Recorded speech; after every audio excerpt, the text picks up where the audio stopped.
We're back. Vacation was fun, but it's time to get back to work. You're listening to The Hive with Devin Beasley, where you get the buzz on all sports all across the nation. Yeah, we had a couple weeks off. I had taken a vacation, went to Ohio and then Richmond, Virginia. Ohio, we went to go to a store called Original 151 and a pizza place called Izakaya. I'm a huge Pokemon fan. My friends are all fans of a couple of animes that Izakaya is themed after, so we went there. Izakaya had this really good barbecue ranch pizza and some awesome Korean corn dogs, so we got to try those. And then OG 151 is a Pokemon store. I'm a huge Pokemon fan. So went there, spent far too much money there, and then made our way to Richmond, Virginia for GalaxyCon.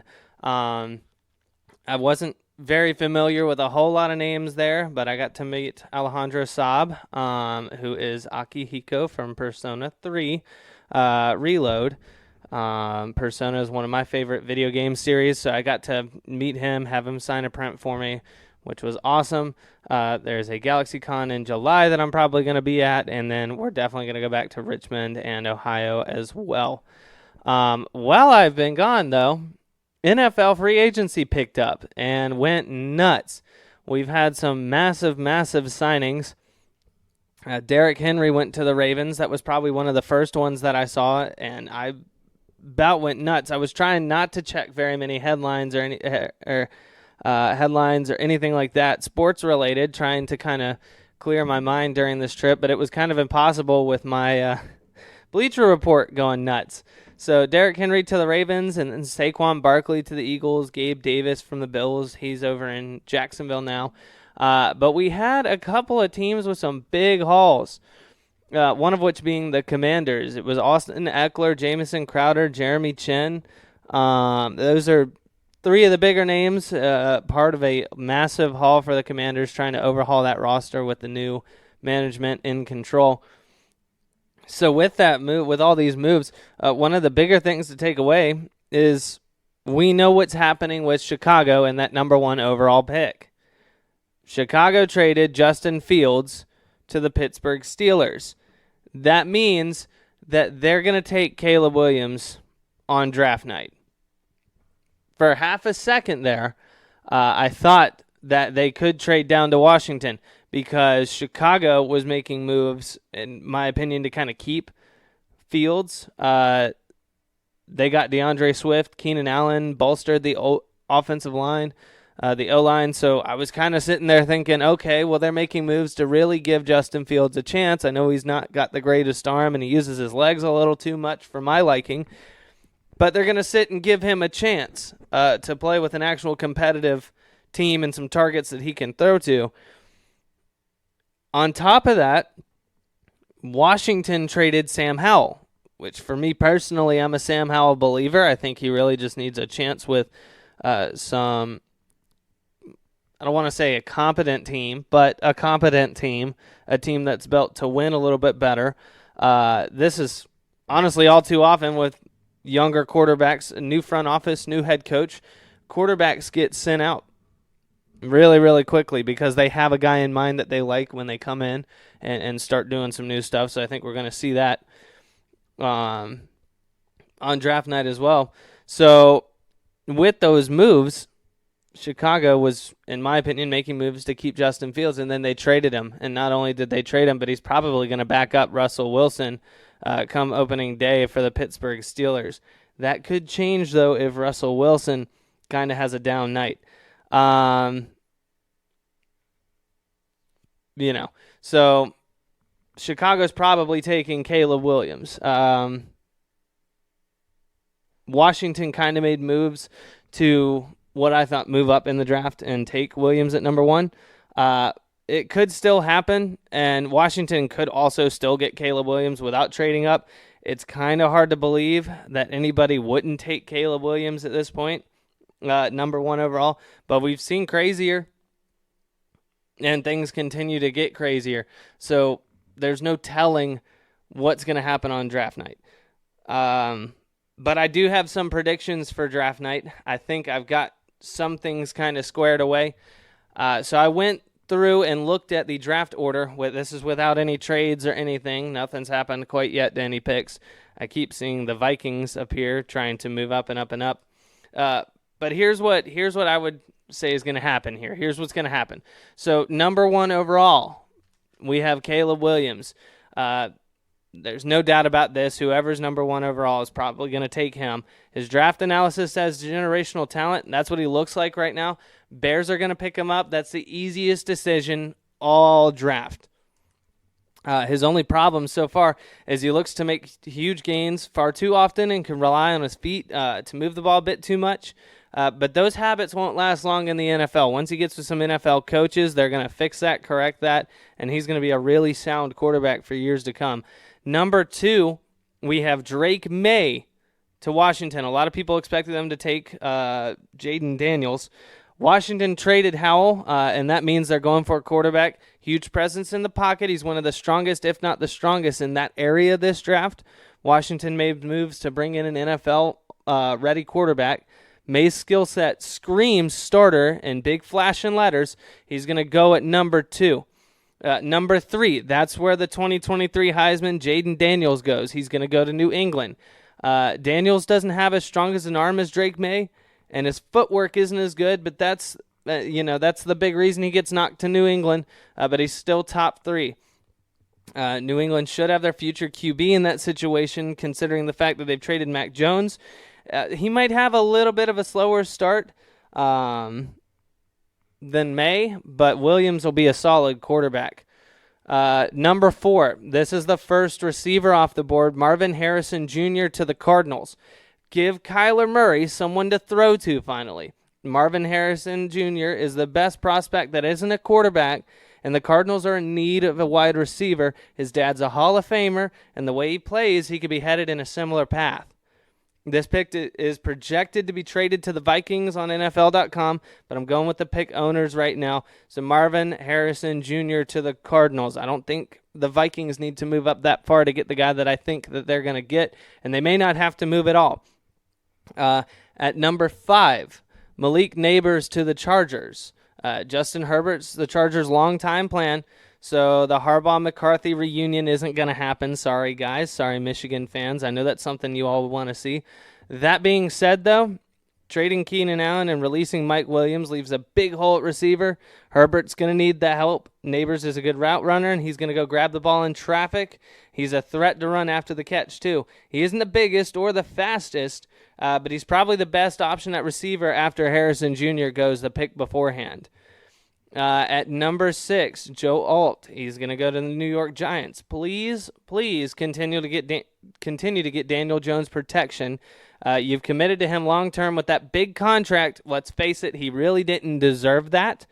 Now you're stuck with him for a while, regardless of how good or bad he looks. Joe Alt developed well from 2022 to 2023 in college, so he's going to be some nice protection on the offensive line there for Jones, especially since they're going to have Jones use his legs more. At number 7, I'm probably going to butcher this name, but it's Olumuyiwa Fashanu to the Titans. Sorry, man. I know I probably butchered your name there, but Will Levis is the starter here. Hard to see the Titans jump on another quarterback this fast. So they're going to grab him some extra protection on the offensive line as well. They lost Derrick Henry, so they need some help creating space for their running backs. So Fashanu is going to go to the Titans. At number 8, Jared Verse to the Atlanta Falcons. Falcons' offense, while not great, was effective when the running back core was healthy, but the defense needs a little bit of work. Verse is a great edge rusher who can be effective right out of the gate, and Atlanta's been searching for exactly that. So you've got a new quarterback now. You've got Kirk Cousins. The offense is starting to come alive. Start working on that defense. Number 9. This is the Bears' second pick. They're going to pick up Dallas Turner. The second top 10 pick, they're not going to trade this one either. They're going to bolster the defense and give Montez Sweat a running mate on the pass rush. 2 big positions filled there for the Bears. And then at number 10, here's the final one right now. We got Brock Bowers to the Jets. He's the best tight end in the class. Should be a great blocker for Breece Hall. Adds another target for Aaron Rodgers, who just had Mike Williams added out at wide receiver. The Jets are going to try to capitalize on the remainder of Rodgers' career as long as the Achilles rehab has gone well. So they're going to take a tight end, give him another big target and big blocking presence at the 10th pick. That's just my top 10 there. I've got a couple of outliers. The Vikings are picking just outside of the top 10. That's where they're going to take J.J. McCarthy. The Vikings really like him. I believe they have, off the top of my head, the 12th pick in the draft.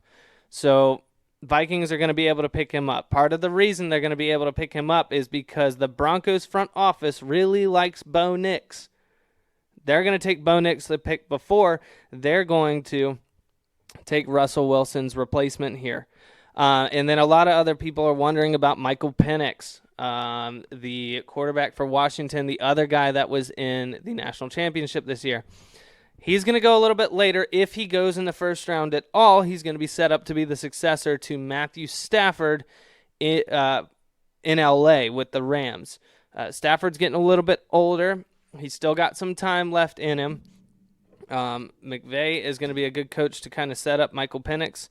So we're going to see him go there if he goes in the first round. He may drop outside of it. But those are kind of my predictions for at least the top 10 picks in the NFL draft and a couple of outliers.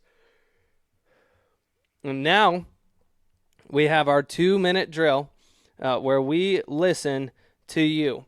So these questions, comments, thoughts are taken off of our Podbean app or our Facebook and Instagram DMs. We take them, and for about 2 or 3 minutes, we're going to either debate, agree, or disagree with whatever you guys say. So if you don't get picked one week, keep the comments flowing. You'll get picked the next week.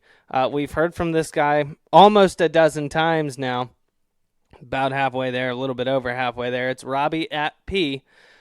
He's asking, was it a mistake for Denny Hamlin to re-sign the 11 car and not start pushing his own team? Robbie P., love hearing your questions. Keep them coming every week so far. Haven't had anybody kind of challenge for the 2-minute drill. We had Andrew a couple weeks ago, but it's been Robbie at P ever since. So here we go. My short answer here is no. It was not a mistake for Hamlin to re-sign in the 11 car. Here's the reason why. Joe Gibbs Racing is still the best option for Denny Hamlin, and Denny Hamlin still believes he can win a championship in that 11 car. Is he a Hall of Fame driver without it? Yeah, there's a very, very strong probability of him being a Hall of Fame driver without a championship. He still believes he can win it, though, with Joe Gibbs Racing. I think Hamlin is starting to believe that 2311 is getting closer to being an equal to Joe Gibbs Racing, but even he knows it's not quite there at that point, so he's not really thinking at the moment, hey, let's go start to push my own team. He's doing that behind the scenes, and I'm assuming any chance he can get that's not challenging for a win or any kind of stage points, he's going to help Bubba Wallace or Tyler Reddick on the track. But that thought to move over into 2311 and kind of go full-time with his own team is starting to sneak into the back of his head. So I don't think it's really a secret. He's probably going to finish his career at 2311, possibly by the time that this next contract extension is up for Denny Hamlin. This doesn't quite mean that Bubba Wallace or Tyler Reddick loses their job. I really don't expect either of them to. 2311 has occasionally fielded a third car, and I think they would try to purchase a charter for said third car in the event that Denny Hamlin moves over. I don't know where Bubba Wallace's contract kind of lands. He'd unfortunately be kind of the outlier in that situation. If somebody were to lose their ride, I think he would be the one. But I think they're going to try to do everything they can to avoid having to have that happen. The other thing, too, is if they do open that third car, something that could happen that is really, really cool, I believe Joe Gibbs Racing is still in charge of the number 18. I know we haven't seen it in the field at all, but I think that's because Joe Gibbs may still hold on to some rights with it, kind of the way Dale Earnhardt Jr. still hangs on to the 88.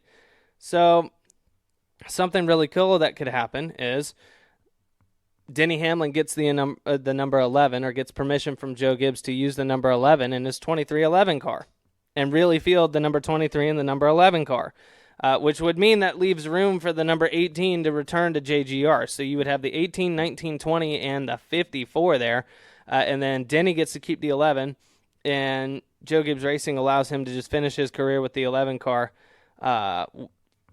Not with them, it'd be with 2311 though. So I think that'd be kind of something fun to kind of see happen if it does. Not quite, obviously, numbers. There's a whole different set behind what they're doing with the numbers and how all that works. It's just a theory that they still have control over the 18, but we'll see what happens. We haven't seen it since. It's kind of why I'm questioning whether Joe Gibbs still has control of it or not. But hopefully that kind of answers your question, Robbie. It's good to hear from you, and we look forward to continuing to hear from you. So that was our 2-minute drill there. If you want to be heard on the 2-minute drill, just leave a comment under this episode for next week, previous week's episode of the Hive with Devin Beasley, and we'll go through those and we'll pick one week to week. If you don't get picked one week, just keep them coming. Keep messaging our Facebook page, going to the Instagram DMs, and we'll get to as many people as possible. We only typically do one a week. Maybe occasionally we'll throw 2 in there, but if you don't get picked one week, don't worry. We'll find a way to get everybody cycled through in some form or fashion. So there's big news in the MLB. We're getting ready to start the regular season, which is awesome. I love watching some baseball. Grew up watching the St. Louis Cardinals. I watch a little bit more of the Braves and the Marlins and a couple different teams now, as well as baseball as a whole.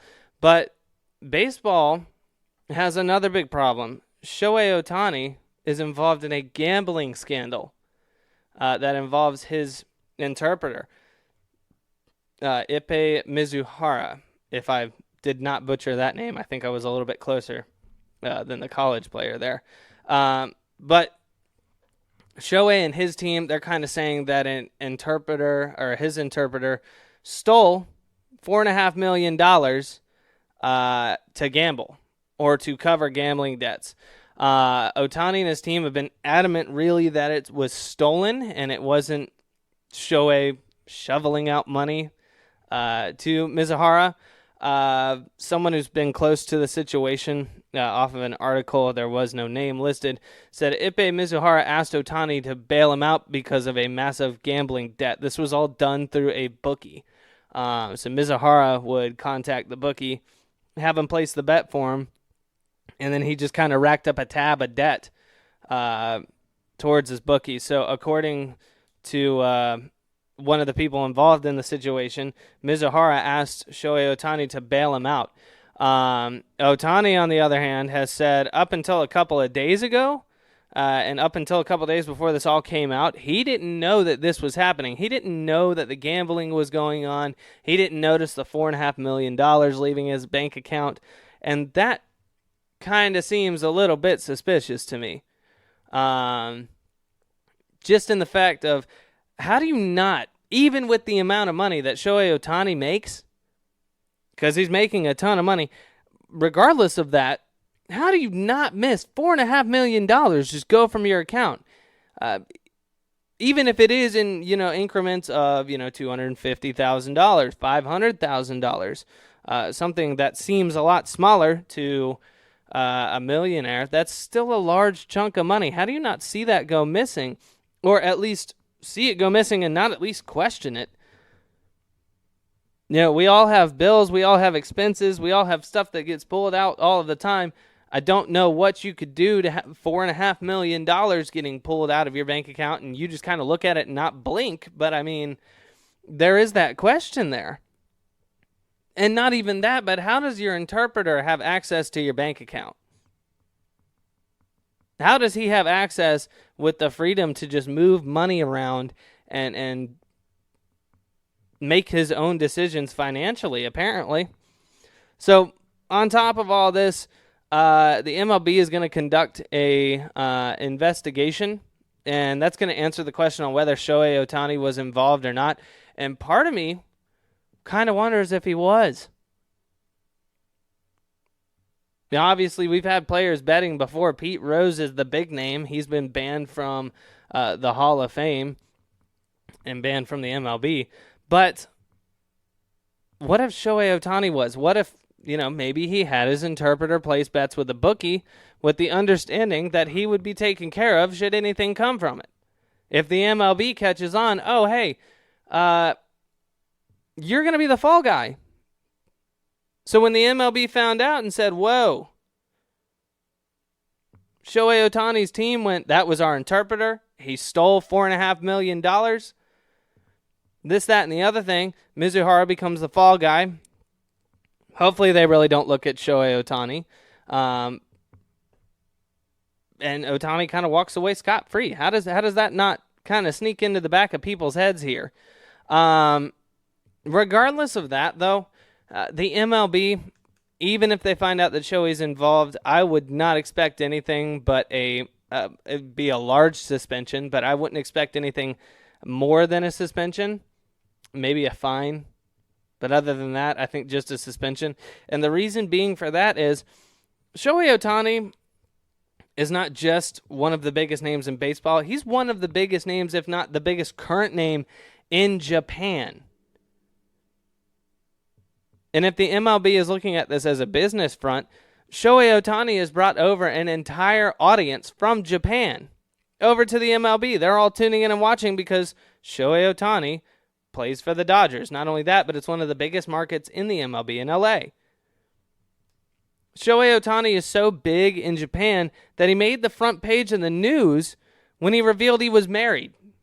That's how big he is. Nobody knew he was married, but when he posted a picture of him getting on a flight with his wife, Japan put it on the front page of their newspaper because nobody knew.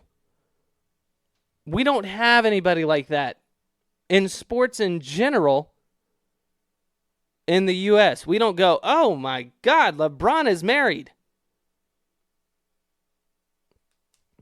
We don't look at other people like that and go, you're married? I'm putting that on the front page of my newspaper. Shohei Ohtani is that big over in Japan that they do that. So the MLB, not to say that they can't touch him, but they're going to keep him around. And unfortunately, a lot of people are calling for the Pete Rose Hall of Fame ban to be lifted. They want to see him go into the Hall of Fame. Does he deserve to go in the Hall of Fame? Numbers-wise, yes. But I think the ship has sailed for the MLB to kind of be like, you know what? Yeah, we'll let him in.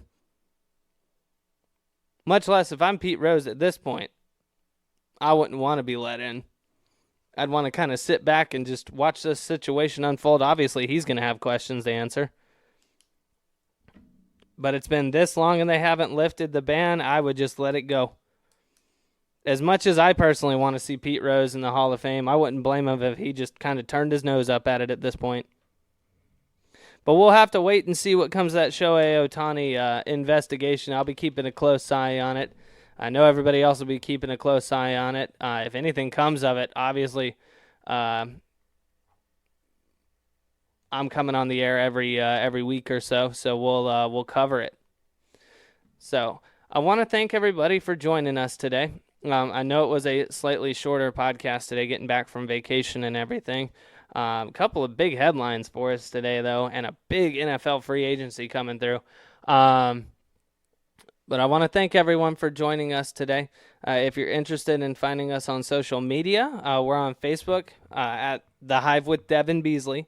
And then we're on Instagram at The Hive DB. That's at TheHivedB. And I also want to thank Brittany Stalker for our logo design. You can find her on Instagram at A Shadows Art. That's at ASHADOWSART on Instagram. And you can find her past, present, and future projects. And again, thank you to everyone who joined us today. And we'll see you guys next time. This has been The Hive with Devin Beasley, where you get the buzz on all sports all across the nation.